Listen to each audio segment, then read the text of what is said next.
ಏನು ಮುನ್ಸ್ಕಂದ್ಲು ಬಂದು ಹೇಳು ಏನಾಯ್ತಂತ ಹೇಳು.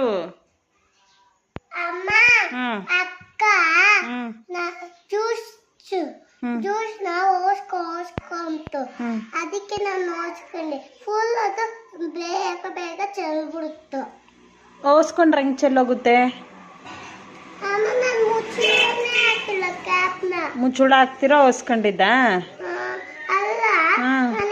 ಮಾಡ್ಕೊಂಡಿಲ್ಲ, ಮುಚ್ಚುಳ ಕ್ಯಾಪ್ನು ಹಾಕಿಲ್ಲ. ಅಷ್ಟೊತ್ತಿಗೆ ಅಕ್ಕ ಇದ ಮೇಲೆ ಚೆಲ್ಬಿಡ್ತು. ನಾನು ಚೆಲ್ಬಿಟ್ಟಿದ್ದೀನಿ. ಜ್ಯೂಸ್ ಚೆಲ್ಬಿಟ್ಟ. ಇವಾಗ ಏನು ಮಾಡ್ತೀಯ ಮತ್ತೆ ಕುಡಿಯೋಕ್ಕೆ? ಬೇರೆ ತಗತ್ತೀಯ? ದುಡ್ಡು ಯಾರು ಕೊಡ್ತಾರೆ? ನಿಂತಾವಾಯ್ತಾ? ಎಲ್ಲೈತೆ ನಿಂತಾವು? ಯಾರು ಕೊಟ್ಟರು 100 ರೂಪಾಯಿ?